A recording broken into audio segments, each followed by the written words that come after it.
Winners, they aren't born, but they are made. But it can't happen without your help. And in a minute, we'll be introducing you to the firm that is identifying and finding winners all around the country, investing in their ideas that can change the world. A revolution is happening very quietly. We'll explain. You're entering the Enterprise Zone at the Nasdaq.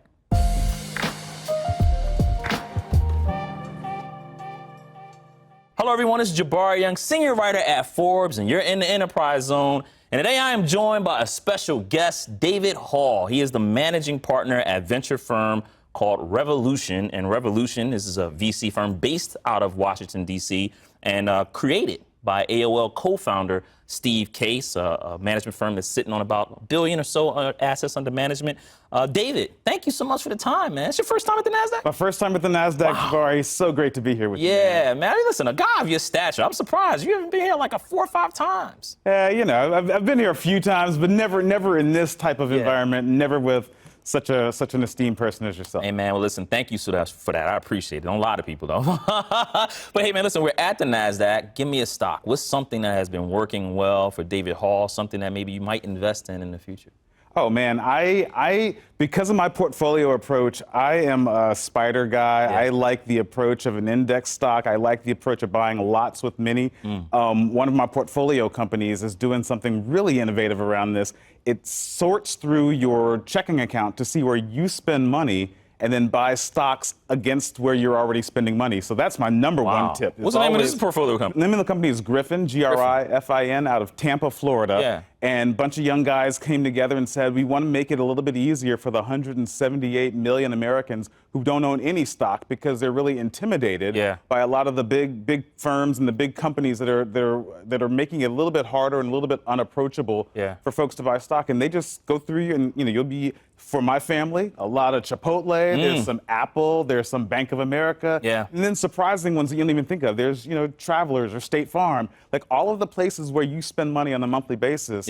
I now own little pieces of stock in all those companies. Yeah, I love that. Really cool opportunity. Yeah, great approach, man. Because I'm looking more into railroads, right? Wow. Listen, it's a major piece of transportation, and with us coming back in, I'm feeling railroads are going to be very key to how we move product, as it still is. I'm flying a flight all the time, and as you're passing and going up into the sky, you see those rail lines and all of those cargo freight, the boxes on there. Now, all I see is Amazon now, but railroads, man. Well, I trained in on Amtrak, and I can tell you there was a lot of other traffic coming the opposite way along the Acela corridor. I'm telling you, man, railroads, that's something I'm really diving into. But listen, and we're in 2025, right? There's a lot happening as we're creeping towards the summertime. But what's been David Hall's? What's been your soundtrack, man? What's been the music you've been listening to keep you positive, keep you motivated?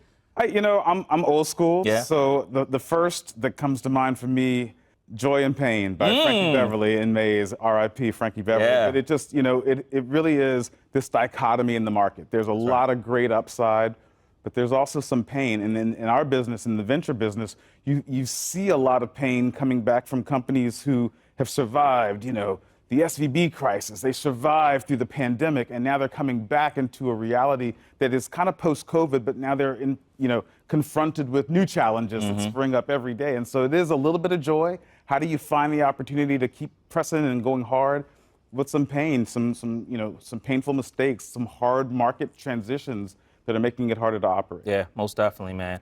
If a 5th grader came up to you and says, "What is it that you do, Mr. Hall?" How do you respond? Well, I've got a 4th grade son at home, so I answer this question a lot. The simplest answer is we take money that people have invested in us, and then we invest it in companies that we think are going to grow really quickly and have a really deep impact on culture, on industry, on business, on the way that people buy their goods and services, and hope ultimately that those businesses, and work really hard for those businesses to become big, important businesses, and then return the money for us and our investors. Yeah, absolutely. That might be 7th grade, not 5th grade. Hey, listen, but 5th graders now are smart like 7th graders because of technology. You know what I mean? They can record, hey, what did he say? Interpret everything. They'll ask Siri to play it back. Absolutely, man. But listen, let's dive into Revolution a little bit because you guys have a fund, Rise of the Rest. The fund that was created in 2014, if I'm not mistaken. And again, Steve Case begins in this firm, and Rise of the Rest comes. And this is a fund, I should say, it's very interesting because a part of the strategy is traveling across the country by bus and picking up the experience in the ecosystems you can't get by a plane. And you can't get it like that. And I tell people all the time, hey, man, you might want to drive to that place. And drive, that's 10 hours away. Yeah, but you're going to see so many interesting things that can spark an idea when you drive or when you take a bus. But investors in this particular fund include the legendary banker, Bill Lewis at Apollo, Charles Phillips, and you have Amazon founder Jeff Bezos.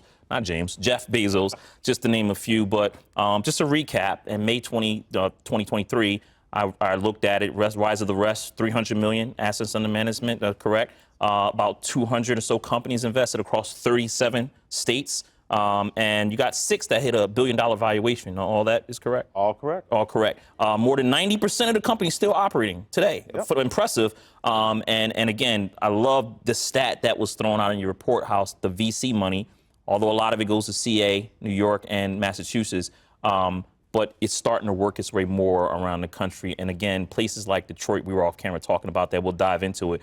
But just give us an update on Rise of the Rest, where you guys at, what's going on this year, and again, 11 years in now. Yeah, 11 years in. It was the idea that folks said would never be a thing. Yeah. We started this idea recognizing that while innovation is the key, the opportunity for entrepreneurs in some of these rising cities just isn't the key. In big cities, Chicago, Phoenix, Yeah. Miami, Detroit, you would think that there is an innovation ecosystem that is as robust as what's on the coasts. But the reality is, early stage entrepreneurs who graduate from University of Michigan, graduate from Arizona State University, have these incredible ideas, but frankly don't have the early stage capital that helps them take their idea from sort of the napkin stage to the first round of institutional capital, the first round of venture capital. And without that accelerated capital, it's really hard to catch up with the competition from the Bay Area.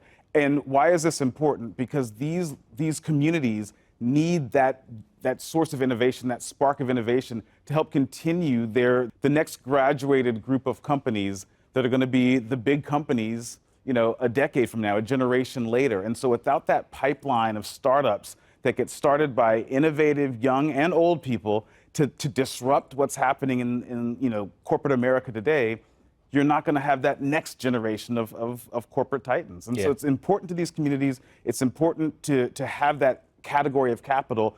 And when we started, we went on these bus tours. And these bus tours were 8, 10, 12 hours a day in these communities. You said it earlier, Jabari, you can't know what's going on in the community until you drive around and see. Mm-hmm. We would bring together leaders from these communities, the mayor, the federal and state level policymakers and politicians, the heads of the chancellor of the big college or university there, and sit them around the table and say, do you guys know that you have startups in your community? And they're like, yeah, no, we know about the big company that everybody works for. We know about the office of Deloitte or something that's here. But they were often unaware of the 2 dozen, 3 dozen startups that were just blowing up in their community.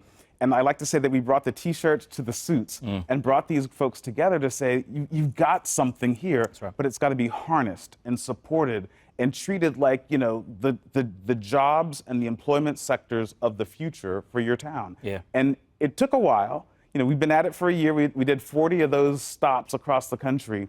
And now, through a lot of work from a lot of these communities, this is not all, we cannot take all credit. A lot of work from a lot of these communities, you're seeing the change. You're seeing the reinvigoration in places like Raleigh-Durham. You're seeing the growth of technology and tech jobs in cities like Chattanooga, Tennessee. And it's so rewarding to see that, but also important to see that. And so I'm thrilled by the work we do. I've got the best job. I wake up every day really dedicated and driven to finding these great entrepreneurs and helping to get them the right amount of capital that can help them sort of accelerate their business to the next stage. Yeah, absolutely, because you need those, next, I think Steve, Case, again, the founder of Revolution, he said it best. We're in this era right now where we're in a globalization of entrepreneurship, right? Other countries have figured out, hey, we have our own entrepreneurs here. How about we develop things ourselves? And that might advantage. We can't get complacent. Interview he did 10 years ago, Charlie Rose. I'm like, God, he called this 10 years ago. And now as we're in 2025 today, you see it way more. But within anything, there has to be stuff that's working and stuff that's not. What's working with the Rise of the Rest? So I think the thing that's working better than even we anticipated was that these companies are starting to hit the same level of growth trajectory as their Bay Area or New York City counterparts. And the fluidity of capital is actually flowing into these businesses at an accelerated cap. And in doing so, as we think about the waves of technological evolution that make it possible, obviously the first big wave was cloud computing. Like that really helped the ability for you not to be proximal to a big server farm, but you can now start your company anywhere. Yep. And then, with the movement of talent and the ability to have remote work, and that really unlocked the ability for people to try out. I'll accept this job in Phoenix, even though I'm still living in the Bay Area. And it's like, wow, maybe I should get on the plane and actually move my family to Phoenix. That all worked out perfectly, and it has worked out really well and better than we anticipated. The next thing, which I'm sure we're going to talk a little bit more about, is just the acceleration of artificial intelligence and how AI is really making this. It's another huge phase shift on how company formation and entrepreneurship can be accelerated in markets. Nice. Yeah. What about what's not working? That you had to kind of pivot and say, hey, you know what, maybe we went too far and we got to shift it back. I think it is evolving. And I think that the thing that works really well in cities like New York and San Francisco is the appreciation and the valuation of risk, right? You fail in San Francisco, you go back to your same investors and you pocket the same amount of money. Yeah. You do that in St. Louis, people look at you sideways. You do that in Louisiana, where I'm from, people look at you sideways. And so it really is teaching the early and the angel investors and a lot of the community that failing forward and taking risks and risking money is important, because that's the only way to get to the next. That's the only way to have that breakthrough, that real entrepreneurial breakthrough, that real technological breakthrough, is by being comfortable taking that risk. Yeah. And I think that the one thing that we've seen across a lot of our portfolio companies is a lot of local investors are still very uncomfortable with risk. They want to know when they're going to get their money back and how much they're going to be able to get and be able to write that down. And that's just not how venture works. Venture works by saying we're going to risk big so that this company can go fast. And we're going to work hard. We're going to put in time and effort and sweat and tears and blood to see that return get manifest. But it might not. Yeah. Right? And, somebody said, if you start a job in venture, be sure to get a black suit, because you're going to be going to a lot of funerals. And I think that's our companies, good companies, helmed often by good entrepreneurs, sometimes don't make it. Yeah. And that's okay, right? We should be taking those risks as investors. We should be taking those risks and supporting those entrepreneurs who are really taking those risks, and recognize that sometimes it's not going to work out. Yeah. Infusing that across the country in pockets that aren't as used to taking those types of risks has been one of the bigger hurdles that we're working through. And communities are getting it. Those angel clubs and early stage investors are getting it and understand and still standing on the risk. But it's a constant dialogue to make sure that risk is appreciated and valued. Yeah. Looking at it from the other angle, for the entrepreneurs, a risk too, right? They're giving away equity in their company, and obviously, they're betting on themselves, and hopefully that it works.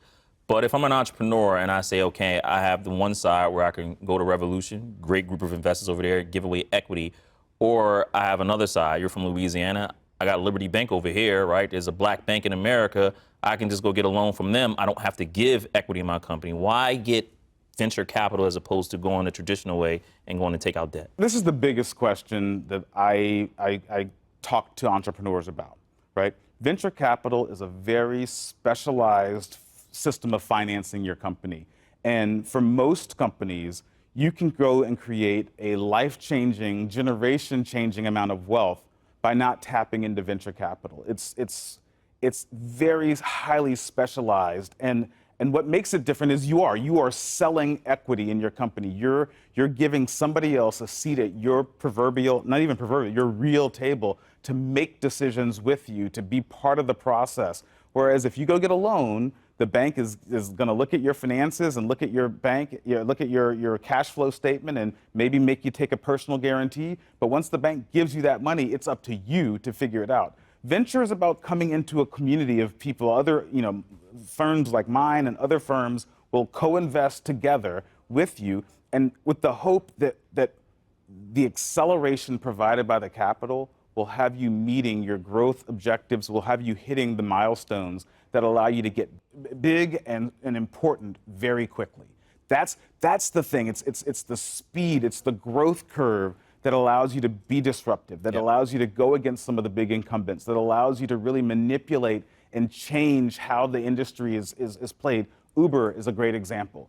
If Uber only wanted to take, traditional loans and grow slowly, we'd all still be hailing taxis all the time only, right? But because they were able to accelerate and accept that venture capital, that billions of dollars went into Uber as risky capital, risky financing, they were able to literally conquer the world along with some of their other competitors. And now when you step off the plane in hundreds of countries around the world, Uber you can fire up Uber and it can get you to your hotel in a very consistent and similar fashion. Which is the big disruption. Yeah, absolutely. You have guys, another firm that's in your portfolio, another company in your portfolio. This was StockX. Yeah. Similar to Uber, but for the sneaker community in a way. This is so important. Both of my boys are sneaker traders, and so the company they love the most in our portfolio is StockX. But StockX is building a marketplace of things. Anything that you want to sort of retrade, anything that you think has value, from the sneakers on your feet to your watch or your handbag, StockX is creating this fantastic marketplace to be able to create value for items that are either first run or second run items. And that idea of how do you take a shoe, how do you value it, make sure it's not fake, make sure it's perfect in according to Nike or whatever brand standard, and then package it up and ship it out all around the world to collectors or fashionistas. Yeah, it's an incredible product. It's saved a couple of Christmases because being able to find that StockX shoe. I mean, literally, I bought a pair of shoes that came from Kuala Lumpur and made it all its way to Washington, D.C. in a couple of days. Yeah. And so that marketplace, that marketplace function works. And without venture capital, how do you have a facility in Kuala Lumpur that can then take a shoe, validate it, and then ship it back out to the United States? Yeah, most definitely. You need that kind of capital. Yeah. What's it like being managing partner at a VC firm? I've already said it's the best job in the world. We've got an incredible team of folks that are so smart and so driven. It allows us to scour. We have a pretty broad geographical coverage area. So we're talking to people in Philly and Miami. I'm headed down to Tampa next week to visit a half dozen portfolio companies. I love this work. I wake up energized every day. I always say we get to be the first customers of the future. As products are coming to the market that the world hasn't quite seen yet. Many of them are, enterprise software, so stuff that's helping businesses run better and more efficiently.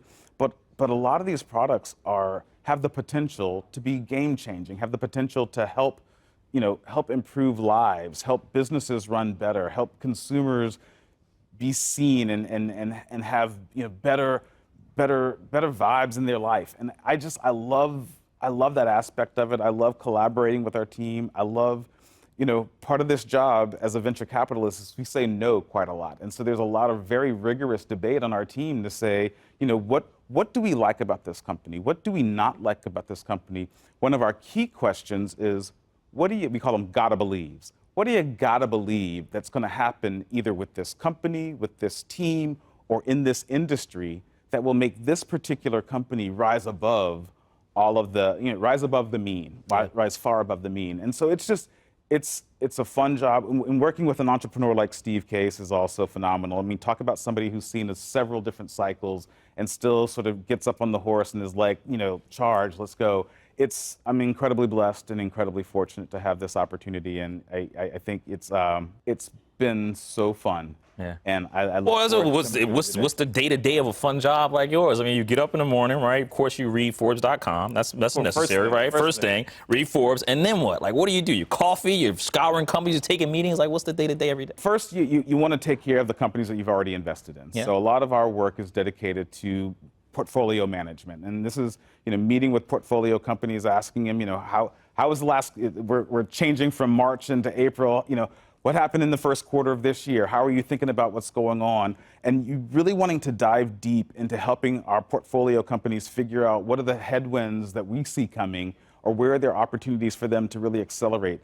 A year ago, we had a great summit where we invited all of our portfolio company CEOs and in a retreat style fashion and said, what's going on? And the thing that we heard most common is that they were trepidatious about sort of growing crazy fast again because the pandemic really hit them hard, and they, and some of the economic sort of ups and downs, that volatility was really hitting them hard.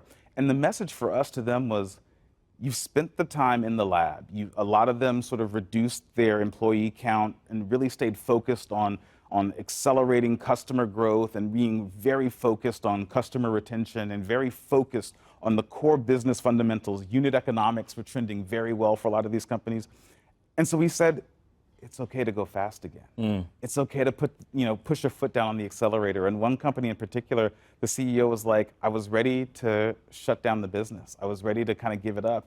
And hearing you guys give us the green light to go fast again gave him the motivation to like redouble his efforts. And so, is that company doing well now? Company's doing great. They just closed a big up round valuation. Who are they? $15 million. They're not quite. I can't. I'll tell you. I'll whisper it in your ear. There you go. There we go. We'll take it off. It's an insurtech, and so the insurtech sector had been really battled and embattled, and for them to come back, and for this founder to come back, it just was a real special treat to see how he's kind of pushed the company up on his own. That's the first half of the day. The second half of the day is all about the new. What's next? What are the new companies that we're seeing? What industries are they tackling? Who are the incumbents that they're pointing at and they're trying to disrupt? Those are the stories that, in talking to entrepreneurs, that's the other fun part, right? And so it's a battle of sort of taking care of what you've already invested in, and then always looking for the new, always looking for the next. Yeah, man. So you didn't say that you ate in there any time of the day, so I hope you're getting some food, throughout those Whatever times. the scraps are. I'm notorious for going and having yogurt. Man, you're like me, man. You look up like, I haven't eaten anything. Get some chips, and you're right back to the work, man. Get some chips, get a little cheese stick, and back at it. And you're back at it, man. Listen, take me back to Baton Rouge, Louisiana, man. That's where you grew up at. What was that like for you? Man, it was an incredible place to grow up. I was surrounded by family. I come from a really big Southern family. We would get together 3 o'clock Sunday at my grandmother's house for dinner, and my dad. That's what the Young family did. Lottie and Courtney Young at the house. Sunday family dinners. That was it. Sunday dinner at the house, and it was the family meet. We talked about the important stuff. We talked about the fun stuff. We talked about the hard stuff as a family, and those memories. And being with my first cousins are like brothers and sisters to me. That was what I remember most. And my mom and my dad are incredible. My father passed away a couple years ago, and What did he do? He was a dentist. Dentist, wow. And so, my mom just gave me this shingle from his office as a birthday gift. And it just she hands me, and his name, I'm the third, I'm David the third. My dad was David Jr. So to have my name, David Hall Jr.'s office shingle, now hanging in my house is just something I look at with pride. And he would be amazed that I'm here. And it just is, Baton Rouge was great. And it built a lot of entrepreneurs. My dad, as a small business owner, was an entrepreneur and had to think about how he did things differently, how he served his community while still, being able to put us through school and everything. And he was well known for having his special rates because he wanted to make sure that the healthcare that he was able to provide was a service to the community. My mother was an educator and a counselor with the school system, so education was always paramount in our household. You did a lot of stuff. Whatever you did, you had to get your schoolwork first. But we had a great life, and I give all credit to my parents for helping raise my brother and I to be men of purpose, men of substance, men of action. And it's been, I love going back home. I was just with my mom a couple weeks ago, so we're still close. Yeah, as a kid coming up though, did you always want to be in venture capital, or did you want to be a dentist? I didn't know what venture capital was. I did not know what venture capital was. My journey was really predicated on sort of being in the right place at the right time. I wanted to be at first a doctor, and then I interned at the State House in the state of Louisiana. So I was walking around the same halls that Huey P. Long and Edwin Edwards and a lot of these famous, infamous political characters did. And I wanted to wear a seersucker suit and walk on the floor of the Louisiana State Senate. And that was going to be my life until while I was in college, I had an internship at Morgan Stanley, which was right around the corner from here, and that opened my eyes to a whole new world. It's, we're here at Nasdaq, and they've got all these companies that you know, Apple, Intel, Nike, all these companies that we consume. But for me, that was my first time looking behind the cover to see how it works. How does Nike really work? And it's like, oh, well, this is how they're thinking about, about sales and marketing. Oh, wow, I've been a customer of Kroger grocery stores since I was a little boy, but this is the global impact on the grocery business that's happening. I would fill up my tank at, Exxon all the time, but this is wow, Exxon is active in Poland and in Kazakhstan and in all these places. So much. Like, it blew my mind that there was a world outside of the consumption element of being sort of a citizen, but thinking about the business part of it, that was so fascinating to me. And I jumped in with both feet, no life raft, no life preserver, and was like, I'm gonna figure this out. Yeah. Play forward and then go right back right fast. And while you're at Morgan Stanley, I'm sure you walked away when there was a lot of good information, right? What's the best piece of investment advice or money management advice you learned at Morgan you still apply today? Is it getting into ETFs, like you said? It's how to do research on a stock. It's how do you think about... How do you do research on a stock? How do you do it? The first way is I talk to people that know things. Like the benefit of being... Like, Morgan Stanley really taught me that there are experts in everything, and you just got to find your way to the right expert. And with a 3-minute conversation, you've learned more by somebody who's covered this stock or covered this industry. You've learned more about it than you could, sitting at the library reading through every scholarly journal. And so it really taught me the importance of first-person knowledge. It taught me the importance of due diligence. One of the hallmarks of my career that I honed in investment banking is, how do you become good enough of an expert with a limited amount of time and limited resources to be able to guide the captains of that industry in what's happening in the markets. And so that was like getting good and smart fast was the hallmark of what I learned at Morgan Stanley. It's made every subsequent opportunity and job I've had easy in comparison. Yeah, and that was an internship because I was listening to a podcast that you did, or it was maybe an interview that you had, but you had mentioned that the best decision in your life up until marriage and having kids was going to Morehouse College. Our friends down at Morehouse College, down in Atlanta. Why was that the best decision of your life at that point? I don't want to get your wife mad at that point. Yeah. I will say the best decision that has led to all of the best blessings that could have happened to me. And it was the first decision I made purely as an adult, right? My parents were incredibly fortunate. They said, wherever you want to go to school, we will make sure that you can go there. I applied to a lot of places and got into a lot of places. And when I went on that campus, I felt seen. I felt like I wasn't a number. I felt like there was a community of folks that were going to take an interest in me.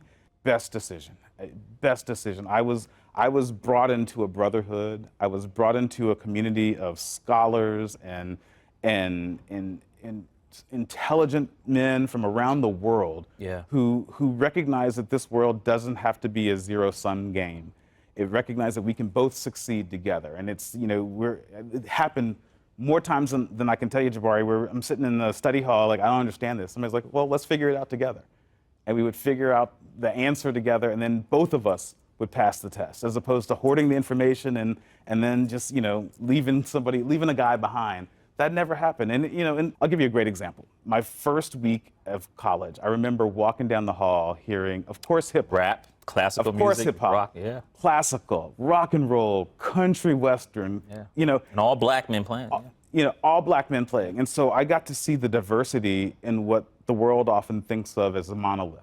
And what that did for me, to be able to see that just in my own community, helped me helped me at least control and manage things like imposter syndrome that are insidious, that happen to every person of color, particularly in their career path. And so I just, and that's all just, on the David becoming an intellectual perspective, but like, Socially, it was great. Yeah, the young ladies at Spelman across the street were great ways to sort of be a punch counterpunch to every issue that we thought. I didn't understand what feminism was until I had debates with my sisters at Spelman. As I think about later in life, why that was such a good decision. In addition to one of my good friends from Morehouse was the one who introduced me to my wife, so I still credit Morehouse as part of that decision making. I have this whole network of folks that are all around the world. So, when I'm doing due diligence on a company, I call a friend of mine that works now as a CFO of a publicly traded company, and I ask him questions of, how are you thinking about this? How are you thinking about that? I have friends that are sitting on boards of public companies, and I'm able to ask them to go back to that primary source of information. 3 minutes on the phone with them gives me a competitive advantage, and that all happened through the fraternity of Morehouse. And so I'm going to be on a panel tomorrow night talking about HBCUs, and I get to give this speech again to a room of high school seniors just to talk about the importance of these decisions and how they follow you and shape you over the rest of your life. And so I am one of Morehouse's proudest sons. Yeah, I heard that story. I'm like, I got to ask him why. But, again, you go through your career landscape. Morgan Stanley, definitely helps. And in 2006, you land at Revolution and, working there since. But you guys put out Rise of the Rest. You do an annual report every single year, kind of, revealing what you found. Examine the 2024 report, and we were talking about this, and I had, you went really hard on Detroit. That was the first stop that you guys made on that tour back in 2014. And Detroit's an interesting place, a special place for me, because I feel like when Detroit thrives, the country thrives, right? You're talking about the Silicon Valley before Silicon Valley with the automotive industry, and then they took over from Pittsburgh and the steel industry. But in that report, you kind of had mentioned that, looking at Detroit, right, you have the automotive, innovation that's going on there. You also mentioned that the location, because it's there right on that border of Canada, as well as the U.S., like they have very strategic opportunities for transportation and all of that, well positioned there. But then, there are some tailwinds that you had mentioned in that report, and then, it's still kind of going through a revitalization. And you mentioned that there's Michigan Central, was a train station. Once dilapidated train station has now been the center of that, re-innovation, what's going on down there. What is happening in Detroit that people may not see? And if you are an entrepreneur, why it might be a good idea to look up there to maybe move and develop some opportunities? Because a lot is going on there that people just aren't talking about. But again, that's a special place. Detroit is awesome. And it was one of the first places we stopped when we started thinking about this rise of the rest concept. Yeah. Where are there places of undiscovered entrepreneurship, and how can it be harnessed? And Detroit was the first place that we went on tour. We just had our 10-year anniversary, which is why we went back and wanted to talk about it. And we wanted to profile what's changed for the better, what hasn't changed as much. And so what we saw was this Michigan Central. It was the former train station that the Ford family spent a lot of money helping to reinvigorate. And even in just the facility itself, what they were able to do using AI and using 3D printing, additive manufacturing to recreate the grandeur of this train station, which was which I think had symbolic value of Detroit to the world, right? Using that now as a hub for entrepreneurship, incredible use of space, incredible opportunity. What Detroit has always been able to do is harness what is great about America, right? It's the innovation, the spirit that this is one country that when everything works well together, we can produce products that are the world's envy. And I think that next era of innovation is still there. And one of the main tools that Detroit uses to do that is the automobile. And just how to make stuff. How to make things, a lot of that comes through Detroit. And now as we think about advanced manufacturing techniques, as we think about leveraging a global supply chain, Detroit, reassuring ourselves. Coming back, and I talked to a founder the other day that's starting an industrial business, and he said, I am literally going through a factory and taking rust off of the machinery. As we think about reshoring and think about the reindustrialization of America, Detroit is got to be one of our leaders. Got to be thriving. Yeah, but Detroit, Pittsburgh, all those middle America country, those cities and towns that you guys have seen, I feel like, man, that's going to be at the heart of where the innovation, is going on at. Again, coastal cities phenomenal, but even you guys at the ports, in that report say that, the decline from coastal cities and looking more into middle America, that's happening in front of our area. It's happening. I mean, look, those places are more affordable. Yeah, great manufacturing and space, yeah. Yeah, great space, great affordability, great access. Still the legacy of the Gilded Age in Detroit. They've got great theaters and great concert venues. So the culture can thrive there as a way to continue to draw people in from the coasts. But this next generation of advanced manufacturing, this next generation of robotics, this autonomous transportation, Detroit is taking a big lead in trying to figure out how we're going to have the cars driving all by themselves. Like all of that is going to come through cities like Detroit and Pittsburgh and St. Louis and Kansas, another one. Kansas City, Cleveland, like cities that you would be very well informed to double click on and take a look at again and figure out, how you can be part of that solution, because those cities are going to continue to rise. Yeah, Detroit, I love it. It's just cold out there. It's just very cold in Detroit. But hey, man, listen, looking ahead, when you're looking at capital and raising capital, a few minutes left, if you had to have a talk with an entrepreneur right now about, hey, it's very tough to get capital now, right? I mean, there's a lot of people are sitting on a lot of dry powder. Interest rates are very high, though, and so the risk is there. We're going through geopolitical tensions, tariffs, so all of that stuff. But if you had to inform an entrepreneur on where to seek capital and what particular area, what would you tell them? Because everybody's trying to figure out where they're going to get the money. I would say, focus on what you're doing best. There is a buyer for everything that somebody's selling. Yeah. And so you've got to find that pocket of capital that most aligns with the business that you're building, the industry in which you're building it, and the business model that you're seeking to use to generate that revenue. And so if you're building a consumer business, I think that there are a lot of elements around sort of the next generation of consumerism. How are people going to how are buying decisions going to be made more differently over the next couple of years because of things like the baby boomer retirement? And what is that going to mean for how consumers have to move through society? If you're building, a business whose customers are businesses, so a B2B business, it's all about AI. How are you going to make that? How are processes and operations going to be made much more automatic and intuitive through data and through sort of these AI agents making the decision, taking people out of the calculus? And then I think, and then the pairing of those two. So what's your pitch to investors is really leveraging the technology to be the big disruption, right? It's not, we're not going to be able to do it faster because we're going to build a better mousetrap. We're going to do it faster because the data is going to inform us that right is the direction that the industry is going to go in. Or thinking about it from a more global perspective, even though a lot of the incumbents are really only focused on the 50-state strategy. Yeah, absolutely. Look ahead now, some fun stuff, right? Quick questions. You watch the show, you know where I'm going with this. First million, how'd you make it?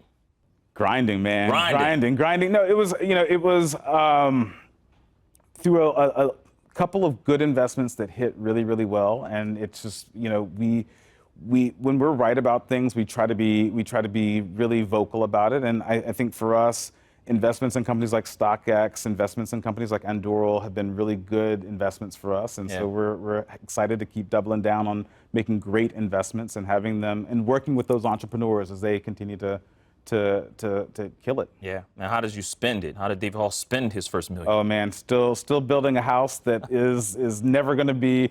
When you build Shangri-La, it takes a long time for that spackle to dry. Yeah. So we're, it's family stuff. Yeah. Making sure that my family's set up, making sure that my mom is set up, making sure that my boys are going to have education. It's going to be paid for so that I could go. My wife and I can go to them in the same way my parents came to me and said, wherever you want to go. Yeah, you can go. Go. Yeah. And we'll figure it out. Love it. Black outlook, man. Nielsen says Black America's spending power reach 2.1 trillion by 2026. Wow. You hear that figure, what comes to mind? Leverage. Leverage. Why leverage? How do we as a community make sure that our dollars are being spent with and in accordance with principles that make sense? I mean, what's the line? Go to where you are wanted. That's right. Right? And so making sure that folks recognize that this is, while we are not a monolith, we are a community that spends a lot of money, and we expect to be seen, and we expect to be that our dollar comes with gratitude. Absolutely. I love that. Look around the world, right? Where does David Hall put some money at right now? What country outside of the U.S. would you look and just go over there and invest?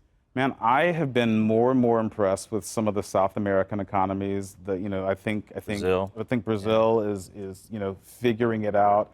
I think putting money into China is hard, but I think being aware of what's happening in China and how that economy is consistently evolving.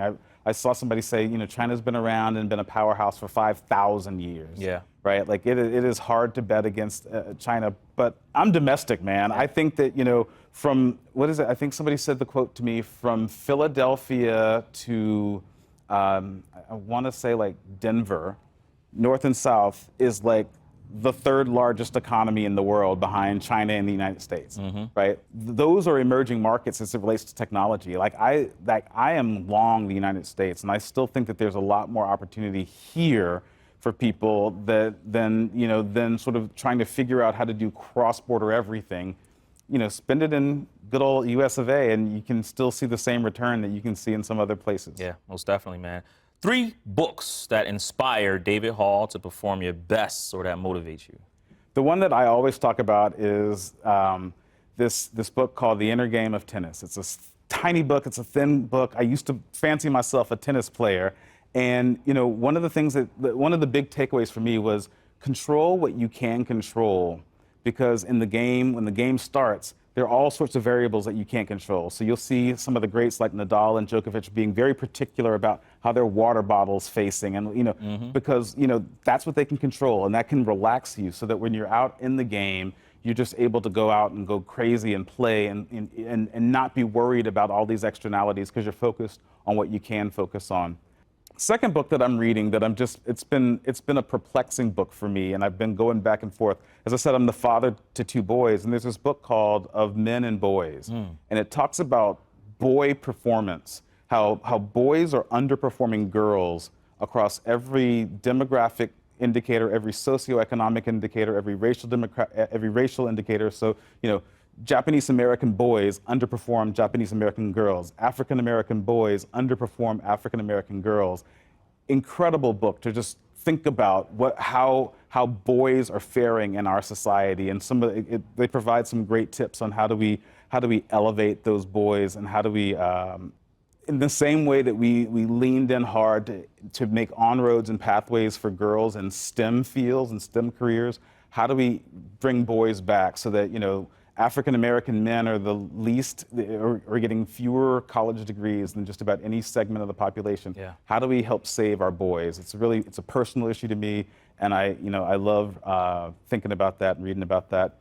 Third book, that's always a hard one. I'm reading I'm in the middle of this, and so I'm really excited about this book called Black Leopard, Red Wolf. It's this fiction. It's a novel. It's basically Black Game of Thrones. Is how it's been sold. I'm really getting started with it, but I love this idea of creating this Black fantasy, this Black fantasy genre, and exploring all the nuances that can come with that, and just seeing Black people be badasses, and Black people master all sorts of imaginary places. It's kind of like, if Game of Thrones and Black Panther had a baby. I'm curious, man, because I'm a big Game of Thrones fan. I love Game of Thrones. So far so good. Yeah. I'm about a third of the way in, and I'm really. You should invest in a company that might make it into a series for HBO. There we go. Yeah, there we go. Be good, man. I'm synergy. Yeah, man. Get you out of here on my favorite book, Good to Great. What's the difference between a good entrepreneur and a great one?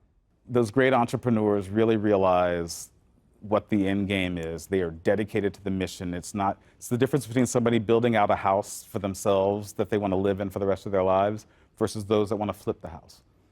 I don't pass judgment in anybody's entrepreneurial zeal. If you want to flip a house, that's great. There's a lot of money to be made that way. But those that want to change the world through, in this analogy, through building a house, those are the ones to target for greatness, and really recognize that. And the biggest thing that they do, in this, I think Jim Collins talks a lot about this, they focus on the one thing that they can do well, and do that better than anybody else. I think we hear a lot in the venture business, entrepreneurs say, I got 5 lines of revenue. We can monetize this 5 different ways. I'm like, the scariest thing for venture capitalists to hear is like, not beyond I got 1 line of revenue, is I got 2 lines of revenue, because it's just so hard at scale to do several things well. It's hard enough just to do one thing well. And I love that hedgehog strategy. Just focus on the one thing that you're able to do well and knock that out of the park. Good stuff will come. You can grow outside of that. Amazon started doing what? Selling books. That's right. If you wanted a book, you go to Amazon. Now you can buy everything from garden hoses to TV shows. Yeah. But they started selling books. Yeah. What's your books line of revenue, and like build off of that. Absolutely. Apple with the computer, and then go to Apple with the iPhone, iPad. It's just that one thing. You got a profile, but in doing so, they built this rabid customer love. They outperformed on the 1 or 2 things that really matter. And then, the rest is, as they say, history. Take care of itself, that's right. Yeah. Rise of the rest. I love that fun, and you will too. If you are a winner, seek David Hall's help, because he might have the money that's going to help you. David, I appreciate the time, man. Thank you so much. We got to do this again, man, because obviously there's a lot goes on in the venture capital world. It's always changing. I would say something about tariffs now, but who knows what the number's going to be tomorrow. David Hall here at the Enterprise Zone, Nasdaq. Thanks for watching.